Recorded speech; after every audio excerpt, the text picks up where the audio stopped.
Bonjour à tous, bonjour à toutes, enfin de retour, bienvenue sur Corvans Prod. Bonne nouvelle, je suis installé et maintenant en situation stable, donc il va y avoir des tutos plus régulièrement. Et pour vous remercier de votre patience, il y en aura 3 cette semaine d'affilée. Bien, alors, on va voir un élément qu'on me demande souvent et qui va beaucoup vous intéresser, le suivi de mouvement ou, comme on l'appelle plus généralement par son anglicisme, le tracking de mouvement, traquer un mouvement. Alors, nous avons vu dans les tutos précédents comment faire un étalonnage secondaire par forme, par qualifieur, vous vous en souvenez. Et donc le problème qui va arriver lorsqu'on va appliquer une forme par exemple, pour isoler ici en l'occurrence le visage de Véro, c'est que la vidéo n'est pas fixe, à savoir le plan a du mouvement. Et évidemment notre forme ne va pas suivre le mouvement du visage de Véro. Il faut qu'on reste sur son visage. Nous avons vu dans les tutos précédents qu'il était possible, en allant ici, ici vous êtes sur les scopes, en allant ici, qu'il était possible d'animer donc cette forme manuellement. Mais il existe donc une solution quasi automatique, beaucoup plus efficace et surtout beaucoup plus précise et pratique, qui est le tracker. Donc ici, ce que nous allons faire, nous allons traquer avec cette forme. Évidemment, un tracking ne s'applique que lorsqu'on a appliqué un masque de forme, un étalonnage secondaire par masque de forme.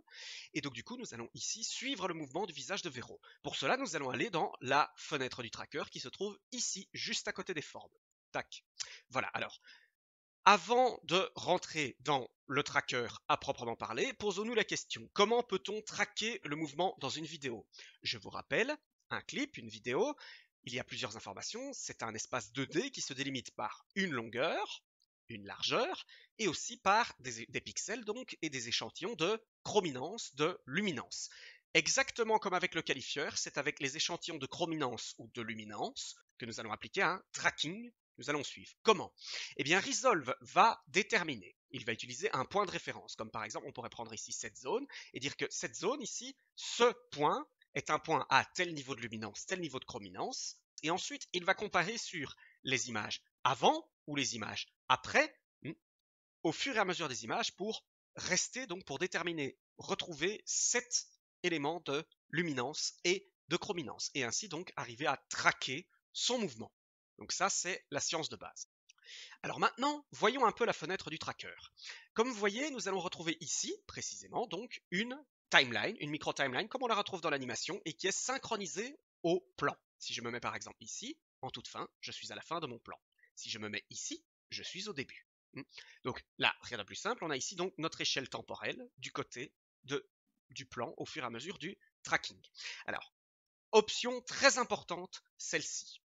Nous avons ici 5 options. Vous voyez, pan, tilt, zoom, rotate, perspective 3D. Alors, pour vous expliquer directement ce qu'il en est, pan, gauche-droite, tilt, haut-bas, zoom, agrandissement, rétrécissement, rotate, rotation, de rotation de la forme, et perspective 3D, alors ça c'est assez particulier.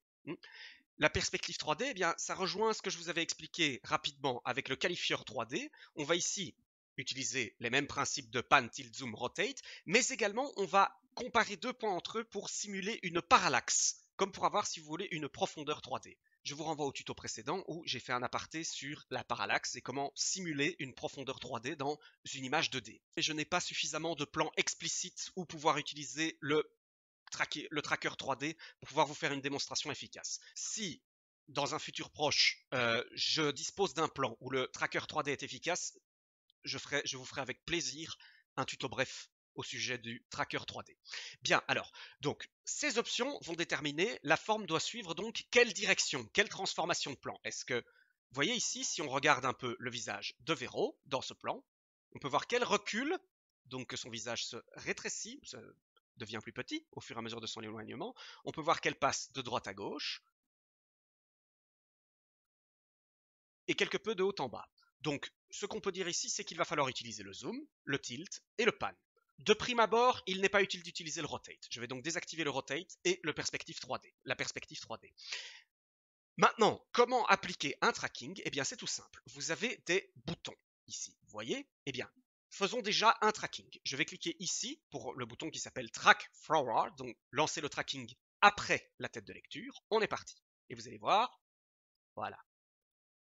Voilà, vous pouvez voir que la forme, en fait, il y a différents points qui sont apparus et que la forme a commencé à suivre le visage de Véro. Et l'air de rien, vous pouvez voir que de base, comme ça, la forme a l'air de bien suivre déjà le visage de Véro. Nous avons juste quelques petits problèmes. Ici, vous voyez, il s'écarte un peu trop du visage et notamment, on attrape un peu trop de murs. On verra comment régler ça.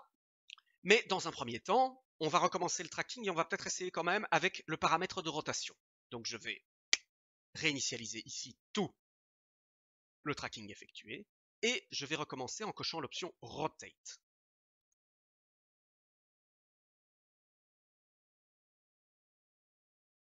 Vous pouvez voir que le tracking s'est déjà amélioré. Donc vous voyez donc, il fallait effectivement mettre l'option Rotate pour avoir un suivi un petit peu plus performant.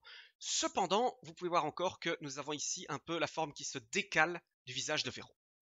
Eh bien, que peut-on faire? Alors, il existe plusieurs options. Déjà, par exemple, le très grand intérêt du tracker de Resolve, c'est que vous pouvez faire le tracking dans plusieurs sens. Par exemple, je vais réinitialiser. Supposez que je vais partir par exemple d'ici, parce que c'est plus ou moins ici que la forme de base perd un peu le visage de Véro. Je vais placer ma forme, je vais rester en Pan Tilt Zoom Rotate. Cette fois-ci, il faut que je traque 2 points. Il faut que je traque avant mon point de référence ici et après. Eh bien, je peux faire ici, par exemple, un track reverse, c'est-à-dire traquer dans toutes les images qui sont avant mon point de référence. C'est ce que je vais faire. Je vais lancer un track. Voilà. Vous pouvez voir que on a un tracking qui est déjà un petit peu plus convaincant à ce niveau-ci, au niveau du passage de cette vidéo-ci. Et par contre, ça se décale encore légèrement à partir de la fin. Mais c'est déjà pas mal. Alors, chose intéressante, regardez, vous pouvez voir que nous avons des sortes de points, des carrés. Ça doit vous rappeler ce qu'on a vu avec ceci, les images clés d'animation. C'est la même forme. Eh bien, c'est la même chose, ce sont des images clés. En fait, où s'est placée l'image clé? À la fin de mon track et au début de mon track. J'ai commencé mon track ici précisément. Vous voyez? Ce qui est intéressant, c'est que vous avez également ce bouton ici qui vous permet de passer d'une image clé à l'autre. Voilà, je suis de retour à mon point de track. Ici, j'ai toute une partie de mon plan où le visage de Véro n'a pas été traqué. Je vais donc utiliser de nouveau ici maintenant le track forward pour traquer le reste de mon plan. Voilà. Et vous pouvez voir que en globalité, eh bien, nous avons un tracking qui est déjà beaucoup plus convaincant. Ici, on reste vraiment bien, beaucoup mieux sur le visage de Véro que lorsque on avait fait à partir du début jusqu'à la fin. Donc ça, c'est déjà bien. Mais il n'est pas encore tout à fait parfait.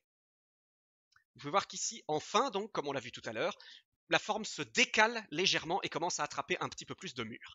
C'est ici qu'il va falloir justement cumuler animation, corriger la position de notre forme à un instant précis, tout en conservant le reste du tracking. Et cela est bien entendu tout à fait possible. On pourrait se dire, bah, il suffit à ce moment-là d'utiliser l'animation ici, hein, mais switcher d'une fenêtre à l'autre, c'est un peu compliqué, surtout que ici, l'animation qu'on va faire ne va pas prendre en compte ce qu'on a fait dans notre tracking. En fait, vous allez pouvoir faire une animation manuelle directement ici dans le tracker. Si je me place par exemple, on va essayer de chercher l'instant, voilà, ici il est toujours plutôt bien, voilà, ça commence à venir ici. Vous voyez, on commence à perdre un peu le visage de Véro et à s'écarter. Donc, je vais avancer un tout petit peu avant. Voilà, ici, plus ou moins, la forme est toujours bien sur le visage de Véro. Et donc, je vais pouvoir, comme dans l'animation, directement dans le tracker, appliquer des images clés manuelles. Alors, il faut faire attention, parce que, voilà, regardez, ici, je vais ajouter une image clé. Et par exemple, je vais aller rechercher ma forme et je vais la déplacer. Ainsi. Alors, nous allons avoir un problème. Lequel? Regardez.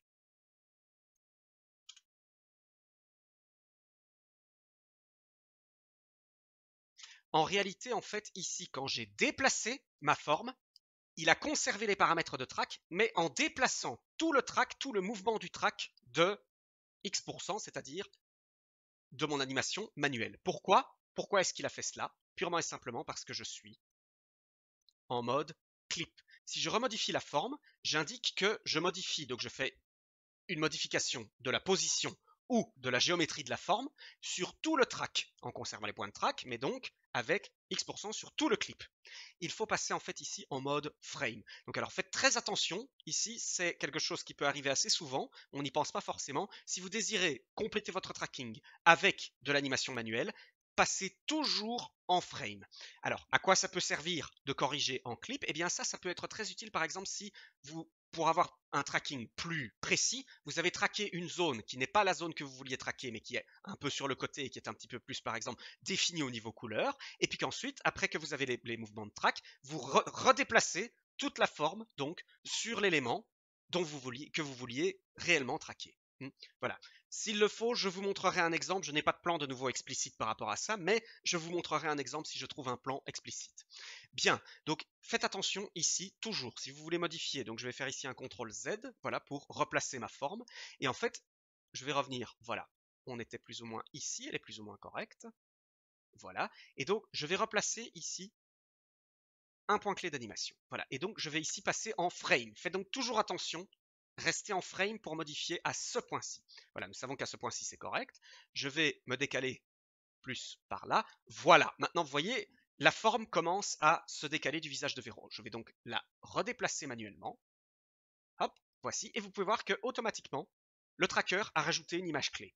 Et il a défini, il a convenu que, donc, à cet instant précis, la forme doit être ici, tout en conservant les données de track. Vous pouvez voir que, voilà, vous pouvez voir que notre tracker fonctionne toujours. Bien entendu, si on regarde ici sur l'image de fin, on peut voir aussi que c'est légèrement décalé. Donc du coup, ce que je vais faire de nouveau, c'est que je vais modifier, hop, la position de ma forme et la recaler correctement. Et vous pouvez voir que, voilà, je pense qu'ici maintenant,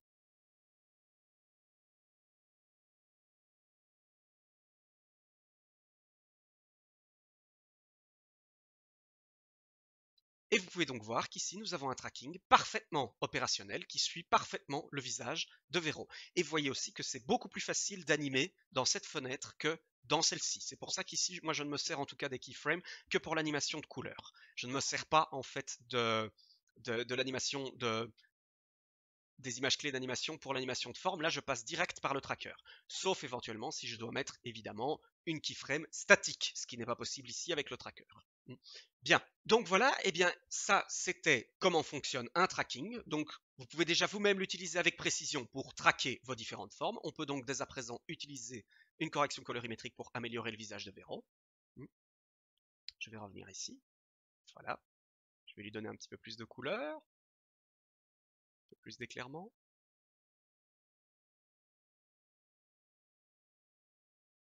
Voilà, par exemple. Voilà. Et vous pouvez voir que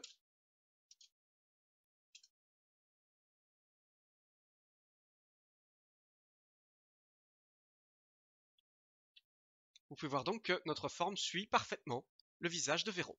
Bien. Alors, maintenant, allons un peu plus loin. Alors, pour vous montrer quelques options un petit peu plus précises de tracking, je vais prendre un autre plan. Vous pouvez voir qu'ici, donc, j'ai donc bien ma forme au début qui est sur le visage de Véro avec une correction, si vous regardez. Voilà. Donc maintenant, nous allons revenir sur le tracker. Et vous avez sans doute remarqué que quand on a activé le tracker, plusieurs sortes de points, vous voyez, sont apparus sur le visage de Véro. Que sont ces points exactement? Eh bien, ce sont les points de référence. Ce sont donc les repères que va utiliser Resolve pour déterminer quels sont les éléments, les valeurs colorimétriques de luminance, de chrominance, à suivre. Il utilise ici ce qu'on appelle un cloud tracker qui se répartit plus ou moins uniformément dans la forme que nous avons préalablement créée. Bien entendu, peut arriver la situation suivante. Prenons par exemple, je vais effacer les données de track, prenons par exemple, ici je vais prendre une forme un petit peu plus grande, parce que par exemple je voudrais avoir un petit peu plus le visage de Véro intégralement et son cou dans la forme, et je vais relancer un track. Et vous pouvez voir que voilà, pourquoi est-ce que mon track ici ne suit pas en réalité? Eh bien tout simplement parce que si vous avez vu, lors du track, nous avons des points de référence qui se sont placés non pas que sur le visage de Véro, mais également sur le mur. Il a donc considéré ces éléments-là à suivre également. Comment peut-on personnaliser les points de track? Par défaut, dans le tracker de Resolve, vous êtes sur le Cloud Tracker, le suivi par nuage. Et c'est là que nous allons passer au tracking, je vais effacer les données de track, interactif. C'est-à-dire, je vais donc remettre ma forme un peu plus grande, ainsi, et je vais utiliser ici ce qui s'appelle l'interactive mode. Tac. Et vous pouvez voir que directement, lorsque j'active l'interactive mode, le mode interactif, je peux voir où sont mes points de référence, au niveau de la forme que j'ai appliquée. Et vous pouvez voir bien entendu que tous ces points ici, tous ces petits points de référence, nous en avons beaucoup ici qui ne servent à rien. On va rester essentiellement sur le visage de Véro, on n'est pas non plus forcé de reprendre ici tout ce qui est dans son pull, dans son gilet. Donc du coup, comment est-ce que je peux faire maintenant pour définir? Ne prends des points de référence que dans le visage et pas sur le mur. Eh bien, je vais sélectionner les zones ici de points de référence qui sont sur le mur par exemple, et je vais faire un delete ici, la petite poubelle. Et vous pouvez voir que mes points ont disparu. Je vais de nouveau prendre une partie, ici, notamment tout ceci, voilà, et je vais à nouveau les deleter, voilà, et ainsi de suite, pour effacer les points de référence qui sont sur le mur, qui ne m'intéressent pas. Je peux bien entendu faire la même chose sur le gilet de Véro, en tout cas ici, les points qui sont ici, voilà, voilà, tac, et essayons d'éliminer également ceux qui se retrouvent ici, sur le mur, voilà, tac. Maintenant, je pourrais essayer d'être un petit peu plus précis en prenant un petit peu plus de zones dans son visage, c'est-à-dire non pas supprimer des points de référence pour le tracking, mais en ajouter. Et pour cela, eh bien, rien de plus simple. Je refais ici une forme, ainsi, voilà par exemple, et je fais ainsi insert, tac, et voilà. Et vous pouvez voir que j'ai rajouté plusieurs points de référence ici au niveau du nuage dans ma zone. C'est donc maintenant que j'ai ces éléments, je vais encore peut-être effacer les points ici sur la main de Véro qui ne m'intéressent pas. Voilà, tac.